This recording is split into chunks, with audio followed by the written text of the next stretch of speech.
Est-ce que tu veux que je te donne les contacts des personnes avec qui je suis restée pendant des années, quoi? Oui, bah j'ai que ça à faire. Je vais les appeler et puis on va se raconter nos Voilà, vies pendant... c'est ça. Ouais, bien sûr, bien sûr. Ouais. Non, mais c'est vrai, c'est pas un mensonge. Ouais, j'adore faire de l'amour vanille, mais Ok. j'adore aussi faire des séances d'humiliation. Voilà. 1 sur 2, bim boum. Je fais tout, je m'adapte, quoi. Ouais, ok. Je m'adapte au moment, à la personne, à ce qu'on a envie de faire. Et quand t'étais en couple, du coup, t'étais monogame? Non. Non, Monogame. vraiment, tu as posé cette question, tu connais la réponse. Je sais pas, non, moi je demande. Non, moi je suis pas monogame exclusive. C'est non. la première fois qu'on se voit, je peux demander. C'est vrai. Non, je ne suis pas monogame exclusive. Je suis pas pour autant libertine, parce que souvent les personnes disent « Ah, t'es pas monogame exclusive, donc t'es forcément libertine ». C'est pas le cas. Pour moi, le libertinage, on est dans la consommation. Et attention, c'est pas péjoratif ou négatif pour les libertins, qu'on adore. Mais c'est de la consommation sans forcément avoir de connexion. Moi, j'ai besoin de connexion. Tu le vois comme ça? Bah, il y a quand même ce côté-là. Moi, j'ai reçu pas mal de libertines qui me disaient ouais, je suis allé à tel club et puis il y a 80 mecs qui sont venus me. Et je savais même pas qui c'était. J'étais, tu sais, en levrette, un peu coincé par un truc en bois, machin. Donc, oui, j'ai l'impression que souvent, il y a quand même ce côté. En fait, ça va crescendo. Parce qu'en fait, au début, tu le fais avec des gens qui te plaisent, machin et tout. Et puis au final, tu le fais avec 300 personnes pour l'anecdote, tu vois. Ok, alors ouais, moi je suis pas du tout là-dedans. C'est pour ça que là, du coup, le fait de dire que j'ai un body count très bas, tu commences à plus y croire, je pense.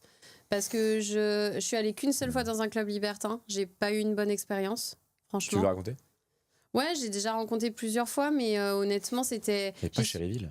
Non, c'est vrai. En fait, j'y suis allée avec une copine qui avait, elle, plus ou moins quand même l'habitude d'aller dans des clubs. Et je me suis dit, bon, faut pas mourir bête, tu vois. En fait, moi, j'ai envie de tout essayer dans la vie. Donc, je me suis dit, ok, vas-y, je vais dans un club. Bon, j'étais pas ultra convaincue. Hein.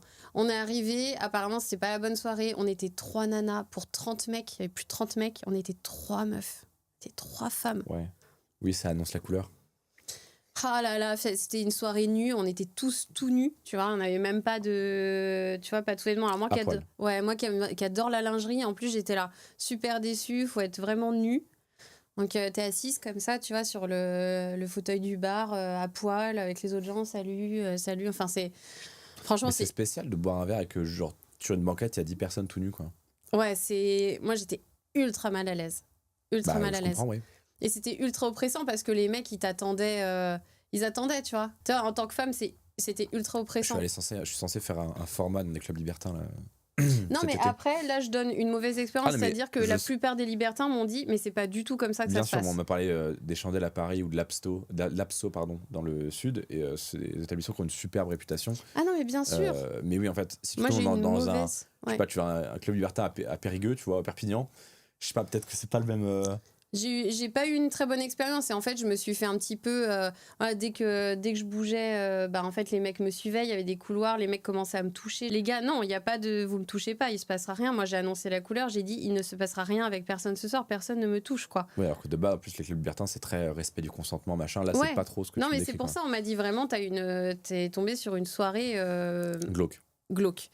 Et ça m'a ultra trauma. Et en fait j'ai fini la soirée, ma copine voulait faire quelque chose avec un mec. Elle m'a dit s'il te plaît, parce que j'ai dit non mais moi je pars, en fait je suis ultra mal à l'aise, je me sens ultra oppressée, j'ai l'impression d'être un morceau de viande qu'on veut juste baiser et moi c'est pas du tout mon truc, quoi. Et du coup elle m'a dit non mais vas-y, j'ai envie de faire un truc avec ce mec. Je dis bah ok, mais je dis moi je me mets dans la salle avec toi. Ok. Du coup on s'est enfermé dans une pièce. Oui. C'était ultra oppressant parce que les mecs ils toquaient à la porte, quoi. Oh mais l'enfer. Moi j'étais dans le coin. Ça fait The Walking Dead, tu vois.